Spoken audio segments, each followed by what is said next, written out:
How many away are we till 74? In three, two, one. It's the Shant and Ari podcast, you guys. Episode number 71. Shant, how you feeling tonight, big guy?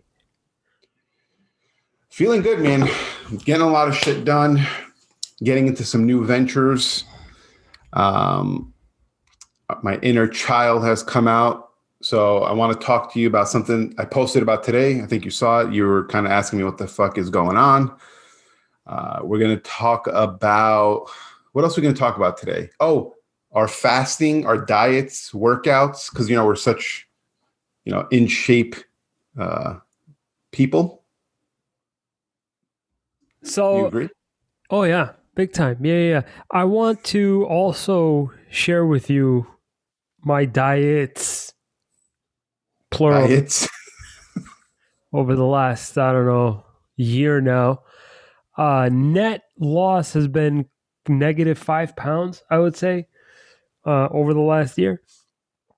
So I want to share with you what's worked, what hasn't, what my current routine is right now, how much I despise OMAD, and we'll discuss a little bit about what OMAD is if you're not familiar, and if you are familiar with what it is, hopefully you're not ever having to go through the torture of doing it. Now, I love OMAD. What the fuck are you talking about right now? What sports car? What the hell are you doing? How old are you again? So just like anything, man, there's fads that come around. There's booms, right? And I'm probably kind of late in the game, but right now there's a hot market of sports cards. There's a big, people invest in sports cards.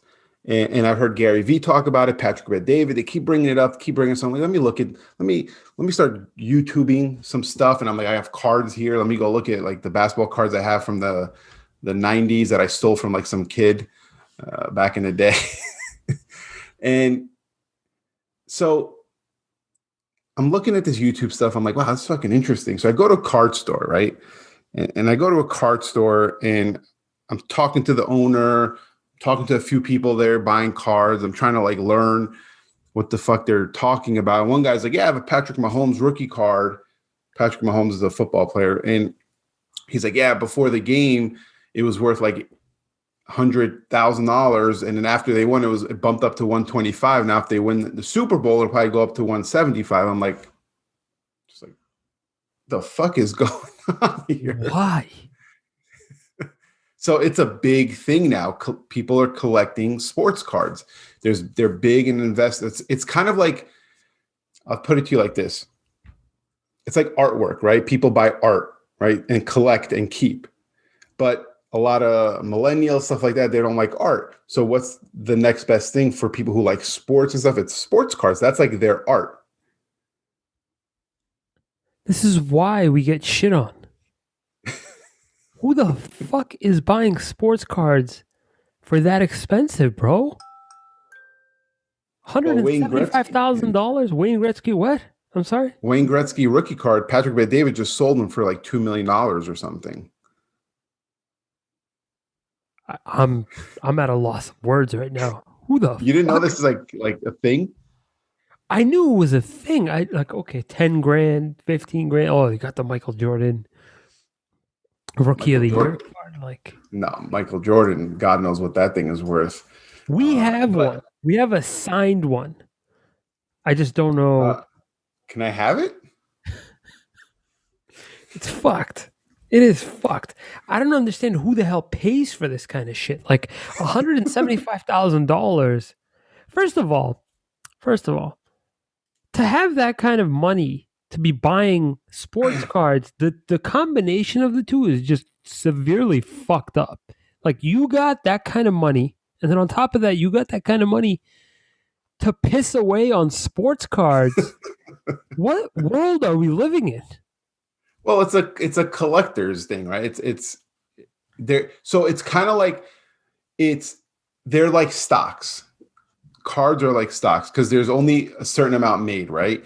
And so how it is, so from my understanding, what I've been learning is you want to buy rookie cards, right? So you want to buy current rookies right now, and you're buying them, and you're kind of foreshadowing the future. And like, is their stock going to go up? Is their stock going to go down? And these cards, they're so volatile because the Zion Williamson rookie cards, they were like $1,000, right? He's kind of like a year or two into his career, and then like he got hurt, and then he stopped playing. The cards went down to like 800 or whatever. Now they're back. Like it goes so volatile, and it's fucking sick because you could just buy packs of like, but you don't know what's in the pack. So like the key is you buy a pack of cards like in a box. It's like 60, 70, not like those little packs, like the big ones, and you don't open it.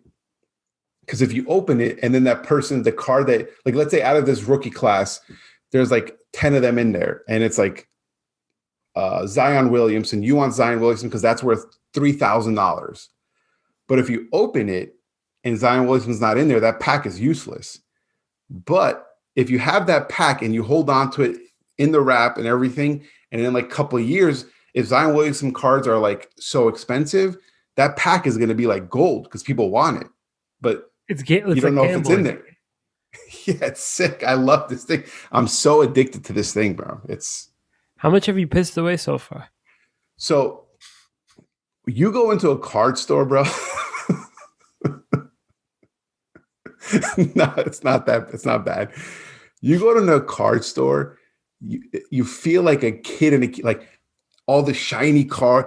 It's like, oh, this is like today I saw a Steph Curry card, rookie card for $1,300. I'm like, fuck, that's cheap. I'm like ready to like splurge, but just like everything I do, I'm like, okay, don't just fucking start throwing money around when you don't know this shit. So I'm like, I've been going to the store every day, the different stores, just learning, looking at shit, talking to people. So I haven't bought anything yet because I'm just trying to like learn before I do anything, before I piss away thousands of dollars. So you'd be proud of me, bro. So, question for you: how many stores do you guys have near you? A lot. Okay, I find this very, very weird, but I'm very curious now. Do you foresee yourself making a decent income from this over a short term, or is it more of a long term game? Does it have the potential for like a 10% year over year ROI? Probably more. But so you could do the short term because I saw a pack of cards, right? It was $275, but I saw it's been selling on eBay for $575. So I could easily grabbed it, put it right now, sold it for $575, made $300. Just flipped it real quick. But I didn't do it because I'm like, let me learn before I start fucking. So I would do it to grab on, and because I love basketball and I love sports, I would do it for a long term. I'm not trying to do like quick flips. Like I want to try to be strategic and long term in like 5-10 years. If there's someone in these rookie packs that I get that are like ends up being LeBron James, now I have the golden ticket. So, question for you, real quick, and I know we're not really gonna.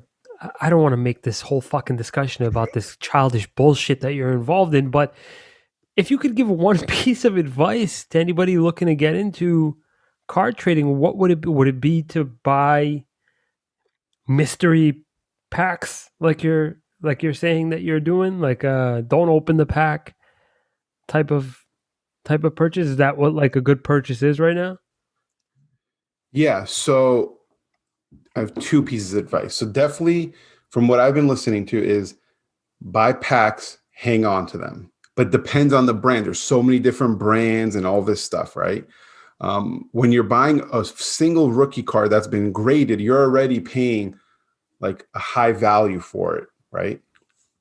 My second piece of advice is don't get caught up right away and just go buy shit. Because I was so close to doing it, but I'm like, wait.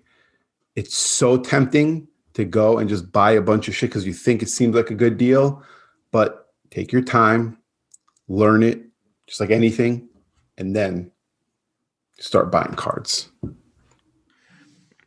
It's kind of intense. With all, I feel like there's so many different little niche opportunities to make money. Like, Yeah, you could easily make like quick money, like buy for 200, sell for 500, buy for 1,000, sell for 2,000. Like there's so many of those in that field. all right. Now, back to I do want to talk a little bit about dieting and whatnot. I told you a little while ago that I've dibbled and dabbled into OMAD. Can you tell me, Sean, what's your current status on eating one meal a day? How has that been like? Because I've been I've been having a lot of trouble with it. It's not that I couldn't do it. I've been doing it. I was doing it for about 2 months straight. However, I found that I'd like really, really binge as soon as it was over, like a fucking lunatic, basically eating. How has OMAD been treating you? Again, OMAD, one meal a day. So I've been doing OMAD dish, right?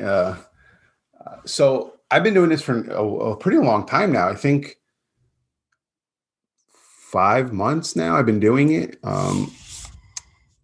Terrible. So I started when I started it.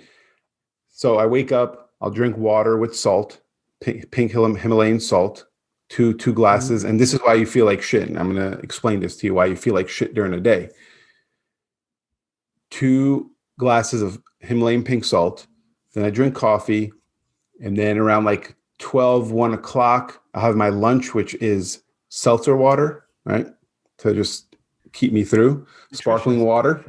And then I'll eat around like 6 p.m., right, for dinner. And at first I was like doing what you're doing, just pigging out, right? Like, because you're so fucking hungry. So I was getting in and out like 3 double cheeseburgers, just like, so nothing was happening. So that happened, but then I was like, okay, I got to get into like being in control. So I started doing better. I started cutting a lot of carbs and stuff. I kind of picked back up a little bit now, but starting cutting out bad carbs and trying to eat like a lot of protein, a lot of fat, because the fat is going to keep you full for a long time. So I'll eat like a full avocado or something, a lot of veggies, and I just try to do that, right? Really simple. A lot of a lot of veggies, a lot of protein, and then just fat. So I'm doing that. And then at night, I'll like still snack on something. That was kind of my weakness, but I was still losing weight. So I'm like, I don't care. Fuck it, you know. But now I'm starting to work out in the middle of the day. Today I did a fucking crazy leg workout at like 12 p.m. and I ate at 6 p.m. 6 hour window of no eating. How did you After feel? working. I felt good. Felt good. Towards the end, I started feeling a little lightheaded. So I had some blueberries or broke my fast, ate some blueberries, and I was fine. So one thing you've been missing. So I talked to my brother because my brother does this religiously. He's I don't know, an expert in this field. He really is. He's a purist. What was all that purist talk?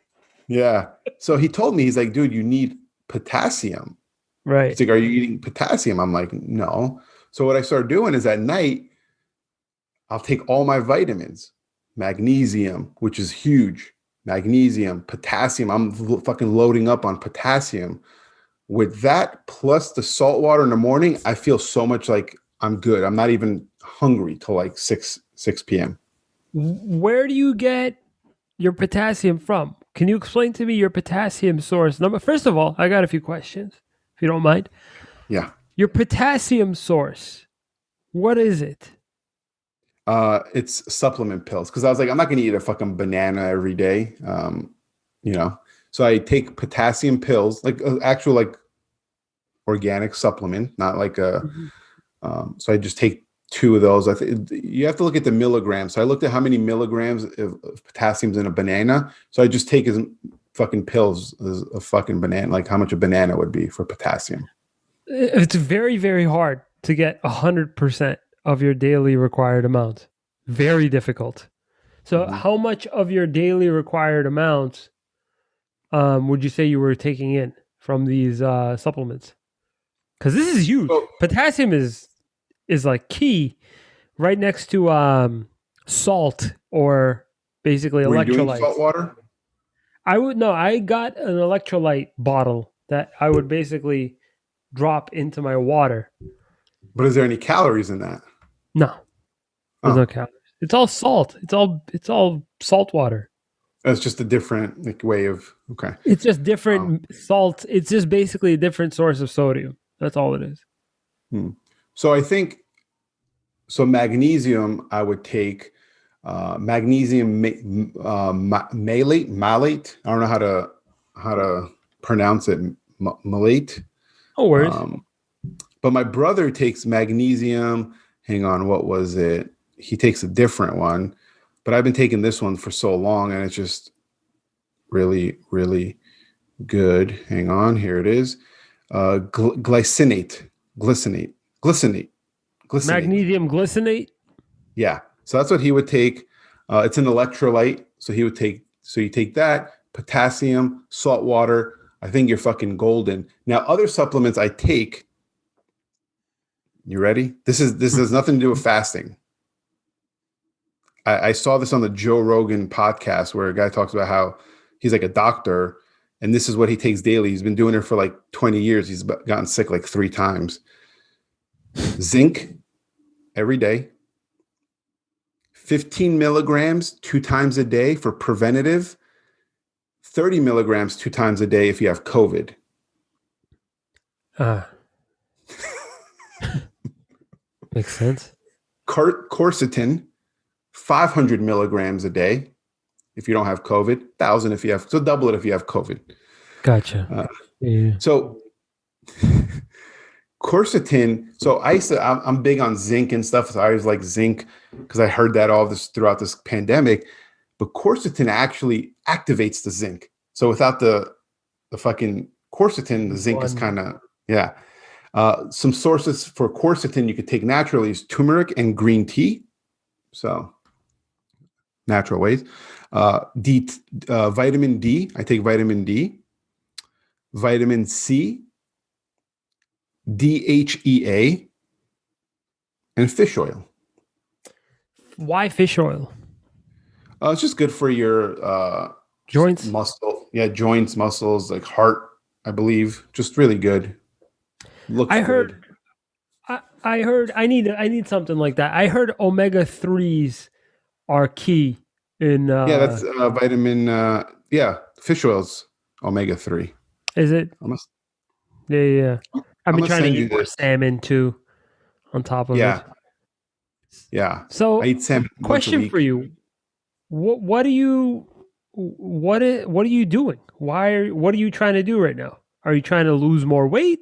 Are you now just trying to build because you look pretty you look like you still got some muscle on you, big guy. I don't know what. Yeah, but I need to get my muscle. So I haven't lifted in a long time. So I started getting back into.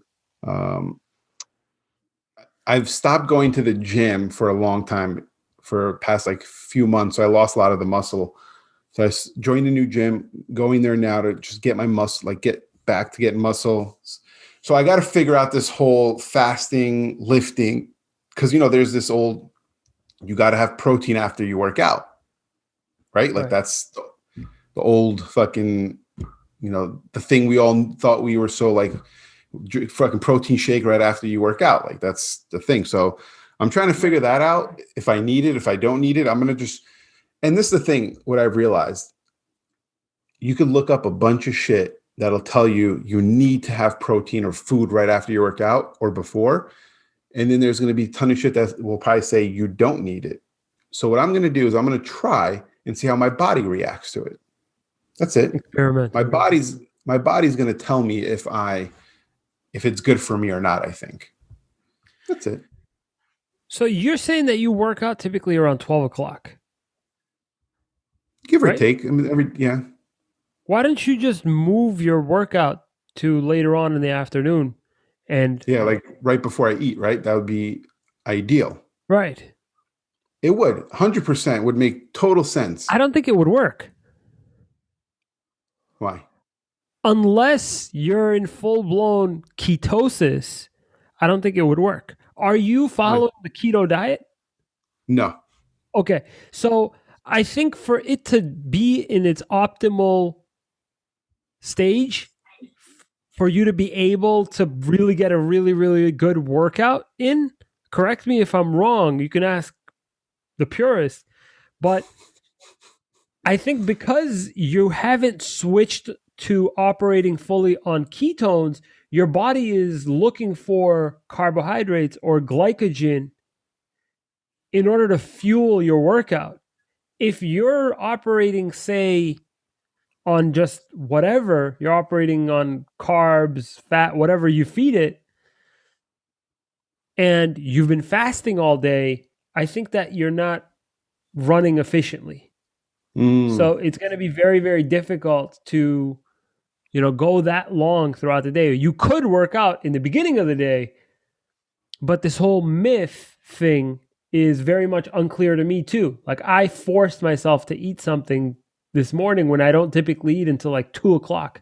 I do a 6 hour fast.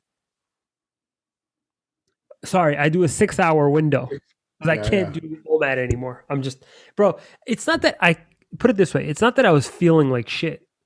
Bro, I work in a fucking restaurant That's and I don't even break my fast until 8. So it's like I have to wait until everybody fucking eats and then I go home like a fucking douchebag starving, waiting until I get home so I can eat. Anyway, long story short though, this is not the first diet that I failed at.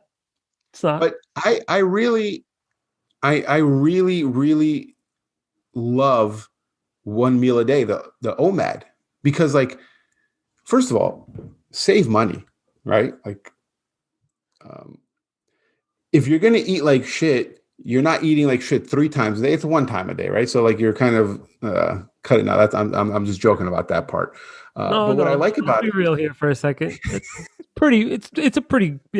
Like I didn't get that donut at Dunkin' Donuts randomly. Like no, that looks good. yeah, yeah, like you cut a lot of the bad stuff out, but also I like it because um, it's just like it's so convenient. I don't have to think, right? Like, and in the meals we make, I'll just grab steak, fucking grill it real quick, veggies, fucking Eat like a 10 fucking minutes. caveman. Yeah, 10 minutes done. So it's so simple. Especially if you're running around all day. If I miss a meal, if I've been eating, I'm a miserable person to be around. So I'd rather just not eat. So I've been pretty much dragging my girlfriend Natalie throughout my diets for ever since we first started dating. I quit smoking 3 weeks or so after I met her, and I started to slowly. Because of her? Huh? Because of her? Because of her? No, no, it's because I quit smoking. So, and Hmm. then on top of that, you got to go on a date. So, like, naturally, you got to fucking go out to eat at like 9 o'clock at nighttime because there's nothing else to do. But we were cool about it. Like, we were actually, some of our dates revolved around like running, like randomly. Like, we went jogging. But the problem was Shant, she's known that I've been on a diet and I haven't lost a single fucking pound since May. Wow. But So it's it's not tough about, to tell her like I'm on a diet because it's like, dude, you've been on a fucking diet. You haven't even lost a single pound. What's wrong with you? but are you looking better and feeling better? Because that's what matters. Well, not the weight. I don't care about my weight. I feel fucking fantastic. I haven't felt this good in my life. Okay. But So it's working. um yeah, I just recently started lifting weights and such, but I just don't want, put it this way, I just don't want to stop. As in, I could continue fucking dieting until I find what's going to work for me, because I've been there before, Sean. Let's recall right now, I've lost 100 pounds before. So I don't mind trial and error until I find my groove, what's going to work for me. And yeah, I'm a little bit embarrassed about constantly having to tell my girlfriend I'm still on that diet, or like, yeah, that diet failed. And now I'm going to go. This is a good top. This is a good segue into the discussion. It's about failure. Let's talk a little bit about failure. Now, if I know that my OMAD is failing, it's crumbling to a halt, a screeching halt, does that mean I'm going to start stuffing my face with fucking ice cream? Maybe for a day. Sounds so good right now. So it's a matter of trial and error, and it's a matter of not being worried about having to face the person that you know so well, and worried about them judging you. But most of the time, that's what, if I'm not mistaken, Shad, that's what we're really worried about, is worrying about the person judging us. Now, let me ask you a few questions here. Growing up, Shant, what was mom and dad like? Were they constantly, telling you do whatever it is you want to do? You can be anything you want to be, or was it you better not fuck up? You're gonna make us look like idiots. Look at your friend; he's doing much better than you. What was the dynamic like between you and your parents? It was definitely the latter. It was, I'm sure the same Ah, with you, since they came from the same fucking village. yeah. Uh, it was always like not doing enough. I wasn't doing much anyway, but wasn't doing enough. And it's always like, oh, look at this kid. He's a fucking he's doing so good. I'm like, yeah, but that kid's a fucking jackass. Why are you comparing me to him? He's an idiot.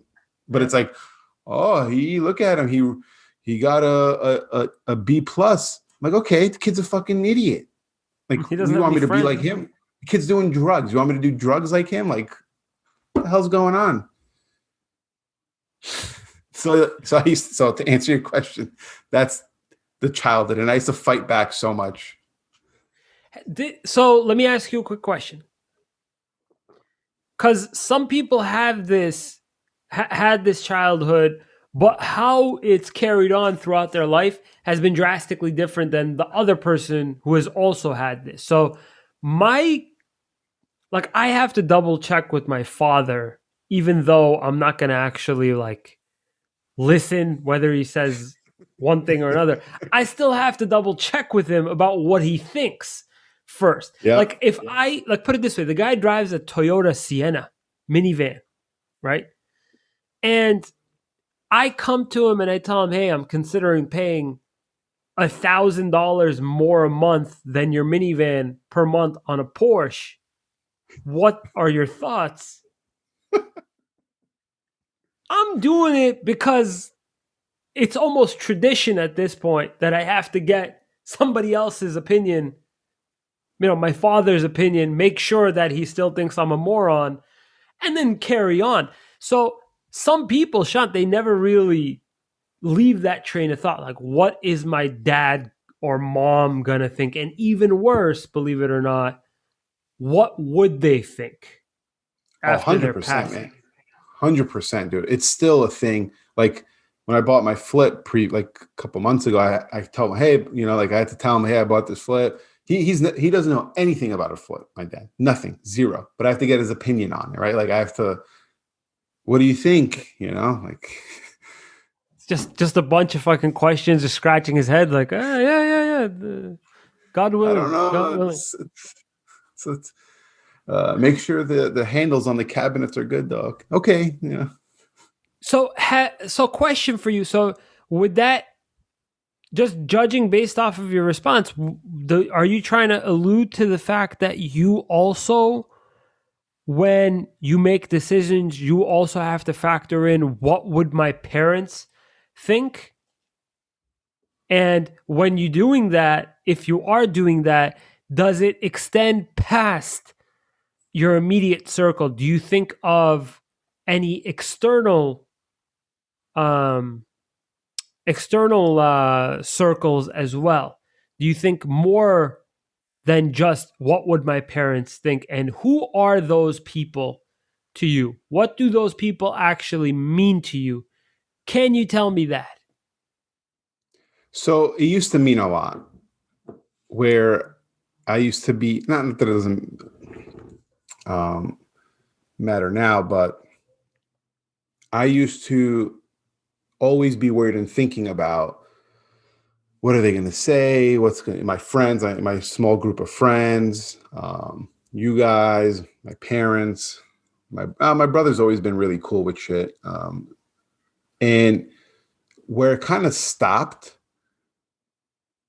when I started doing videos in real estate, when I first started real estate, I just started doing videos, and I got a lot of pushback from everyone. Everyone's like, "What are you doing?" My parents were like, "Us, like you're, inch ass guy. Like, what are you doing? You're embarrassing the family."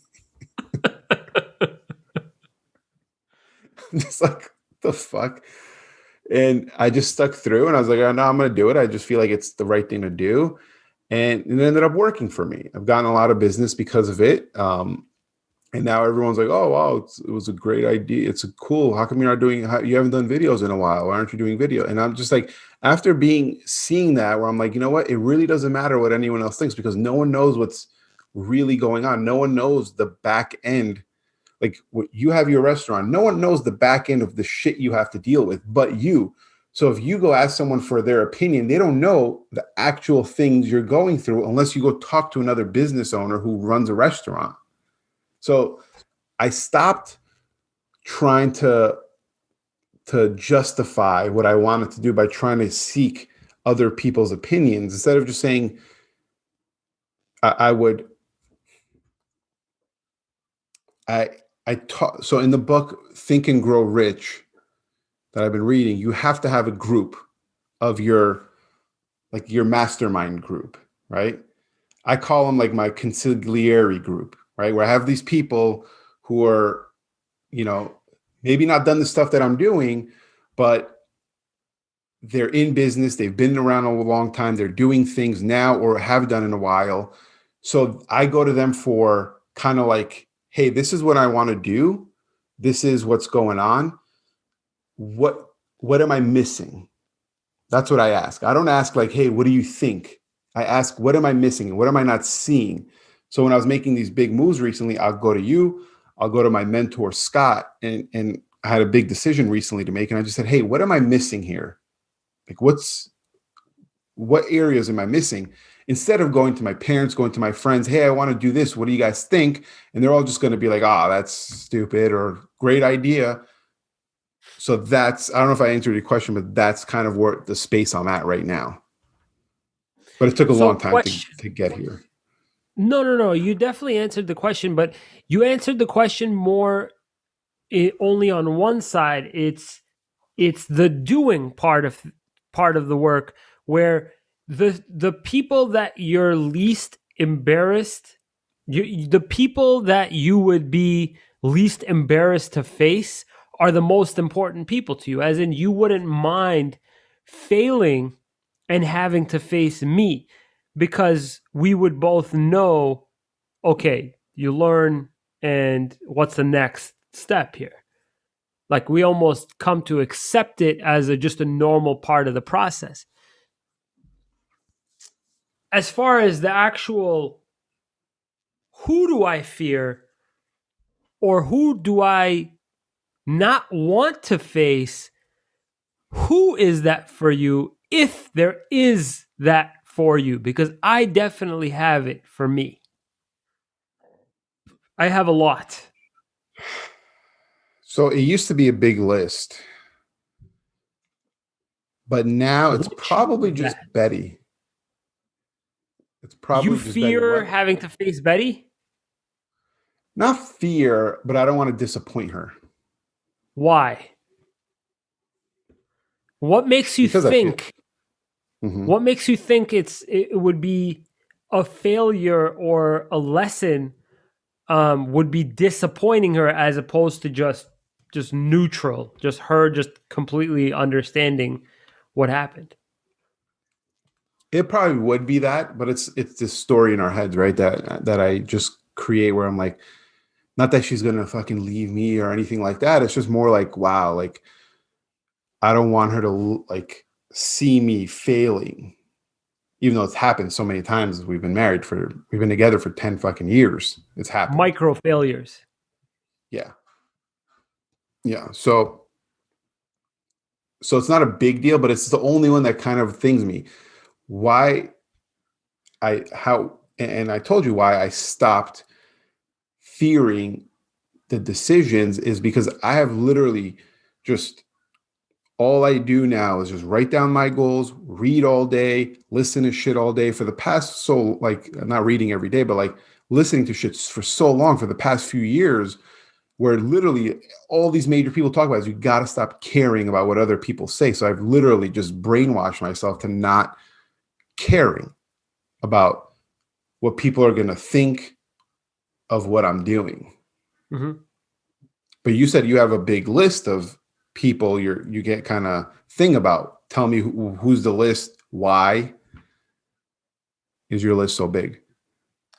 So the reason why my list is so big is because there in retail, Shant, there's a lot of question asking, there's a lot of witnessing, there's a lot of investment, there's a lot of emotional investment in you when you ask for a bunch of people to support your business, and then you leave that business to go and start another one that you now have to ask them to support your business again. Slowly but surely it starts to wither away. My fear is to lose the confidence of my circle. Now, ultimately, I would love for it to be a situation where I would never have to ask any of my friends or anybody in my circle for their support to start a venture. But the more and more ventures that you start, the more your support starts to dwindle and you start to rely solely on yourself. Now, with that being said, I also learned that you can't let the fear of failure also stop you from wanting to take the risk, because stopping from taking the risk is the actual failure.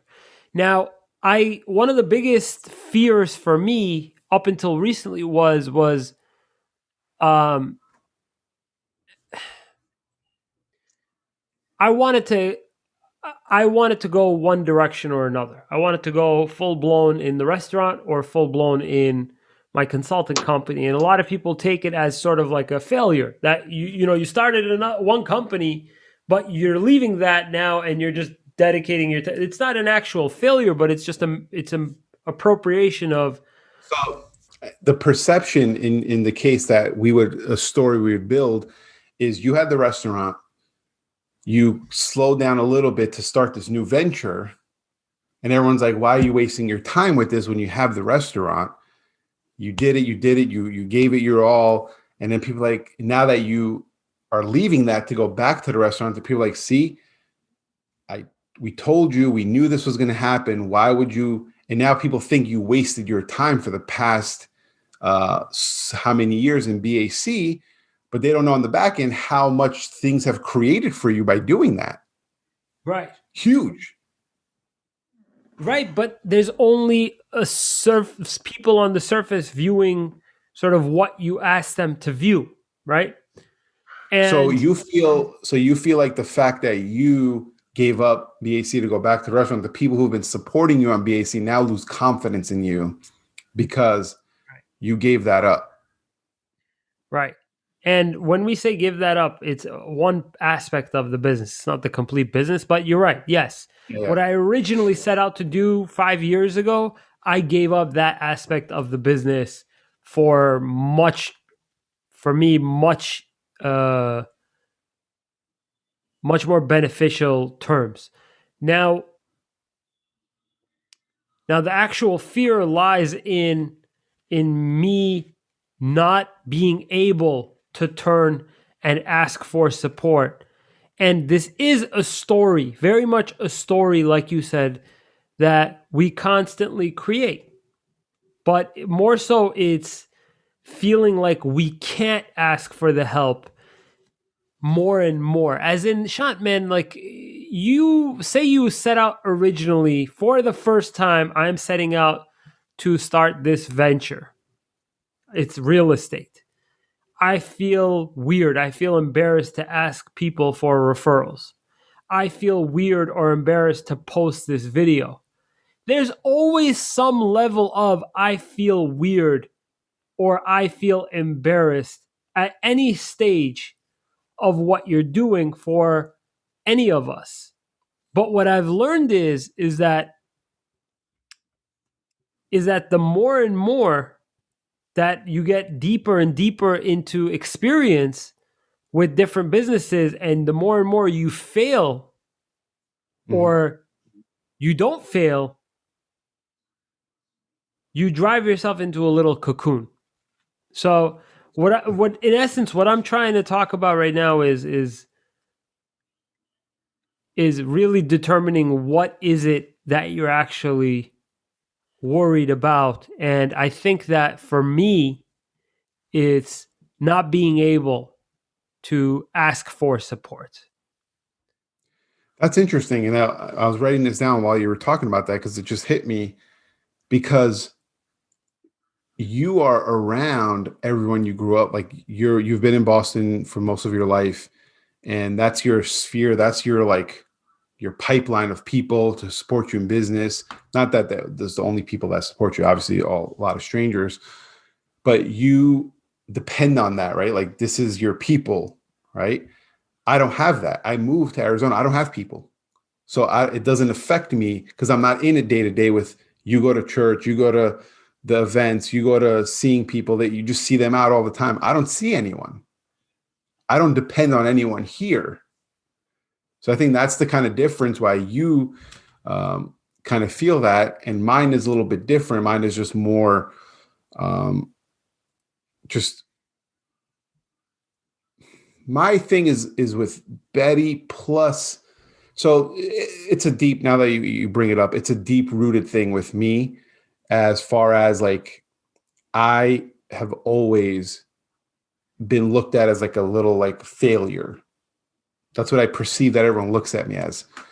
Sean's not the smartest. Tavi was smarter. My brother was smarter than me. He was good at basketball, but not the best. And it's always like he set out to be average.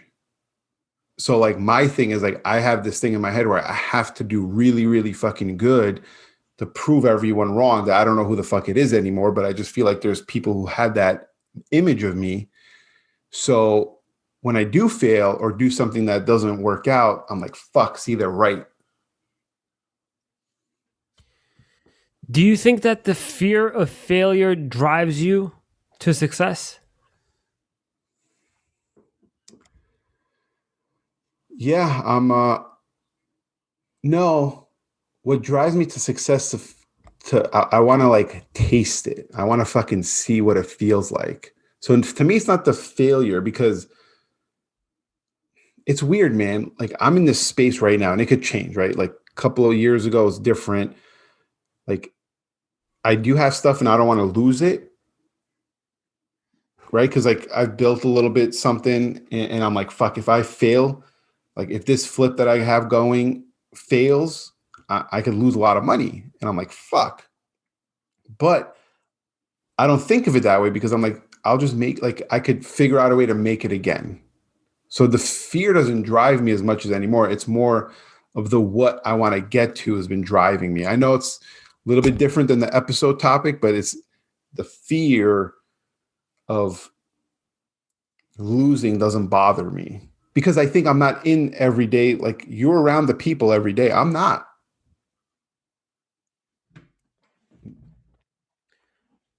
It's insane. It's insane to think that we both are worried about failure, but are worried about failure in two completely drastic ways. I don't mind pissing it all away and starting from zero. I just mind having to ask people for Again. help Yeah. again. Like, That's bro, crazy. I've maxed out on 2 different businesses on social, and people have didn't even bat an eye the second time around. Was it kind of exhausting the second time around? Probably. Like, oh fuck, man, another round of this. Like, dude, my whole you like before it was just Instagram and Facebook like food pictures. Second round was fucking full blown 10-minute long negotiation, guy. Videos. Yeah. So like, bro, And that's a left field. So now, that was left field. so let me ask you, let's say in a year or two, because right now you're focused on the restaurant and you're going to make that really, really successful. You're going to get back to your people. But what happens if in a year or two you got that all good, it's running smooth, you're hitting your goals, a new opportunity comes up? And I know you're going to fucking go after it. Are you going to think twice of starting something new because of losing your people? No. Why? I am telling you deep down in my heart, what I want to do right now is really, really capture the heart of my restaurant customers to the point where even if they are not in my circle, I am learning the names of not even regular customers, people that only come once in a while. I want to dedicate myself to one business, but scale that one business to multiple businesses. As in, do what I'm doing before, scale how I'm scale in one direction as opposed to multiple things scaling at the same time or growing at the same time. I really do just want to invest all of my energy to multiplying one business as opposed to starting a bunch of businesses. But what if something really good comes up and like let's say you've tackled that, you got that, you got it, you hit all your goals for this current to build a couple of businesses, your franchises. Let's say it happens really fast, 3 years. Another opportunity comes up. Let's say sports cards. Fucking sick. Sports cards, you're in it. I got you in it. I hooked you. A lot of money to be made. As long Would as you? as long as I don't have to be the face of that business. Okay. So as Does long that as make it's sense? something, yeah. So it's more you could run, you could do stuff, but you don't have to market it like you as the Personally. person. Right. Wow.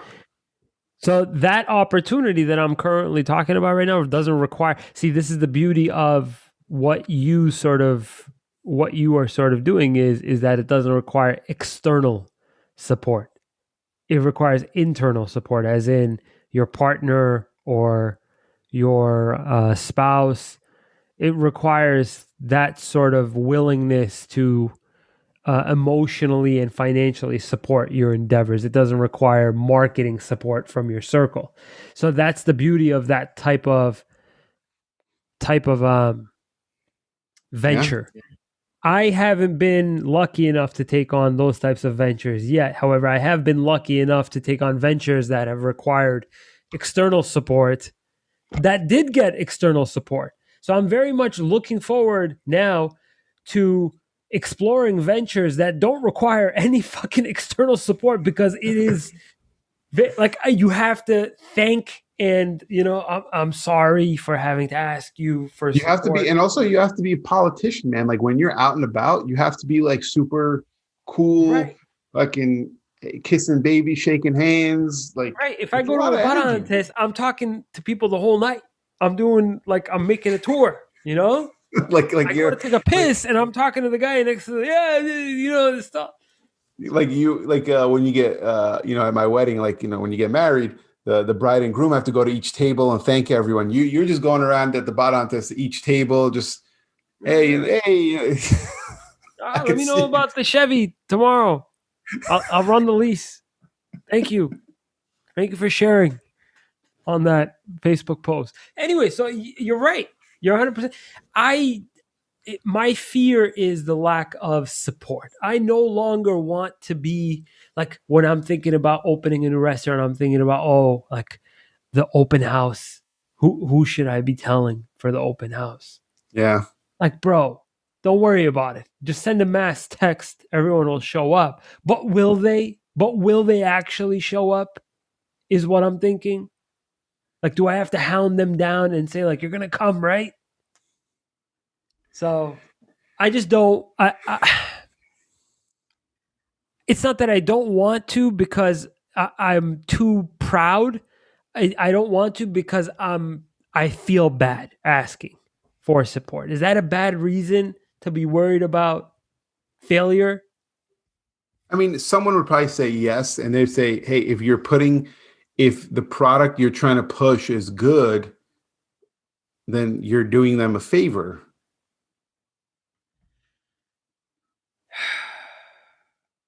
Just And fucking stress. with me, it's like, dude, I grew my whole like childhood. I just felt like I was always looked at as like it's Sean, like he's not a big deal. So to me, like I have to hit home runs, man, because like I just need people. Like if I fail, not that I care about losing shit or whatever, it's more like they're gonna think they're right, and it's so fucking stupid. But it's just No. Now it makes sense. It definitely makes a lot of sense. You don't want to fail because you don't want to give them an opportunity to I don't even know who they are anymore. yeah, who the fuck is they? Honestly, Sean. I don't know. I remember in Whoever printed the report card. in 11th grade, Mr. Tabik, my science teacher, after class was like, Sean, like, like he's like, you're not going to be anything in life. Like he literally said this to me, made me feel like shit. And he's like, you're just wasting everything. You're just not going to be anything in life. And it's stuck to me. Mr. Tabik. Fucking to beak your fucking nose I have in. no, That's what I'm only if he knew I had a podcast with 7 listeners. Don't discredit them like that. And we love you guys, all 7 of you. Yeah, guys, share this podcast if you guys, if you, is that, hang on, before we get, is that why you're not pushing the podcast a lot? You see how it feels now? Let's talk about this on a different day. That's why you don't push the podcast. Just let it marinate. Just shh. Okay. But everyone, if you like this, maybe. I don't know. I think so. I am once again asking for your support. The Bernie Sanders meme when he keeps on. Oh, man. Gotta love that Uncle Bernie. Oh, yeah. How is he cold? Isn't he from fucking Vermont or some shit? How is he sitting there freezing his ass off? Bro, it's cold in Washington. Come on. Give him a break. Not like Vermont, man. Come on. All right. Well, that's all I got. Everyone, please give us 5-star rating, share this, show people. Yeah. What he said. Sponsors really appreciate it. Yeah, we got to sell a little bit more this month. Good night, Shant. Good night, everyone.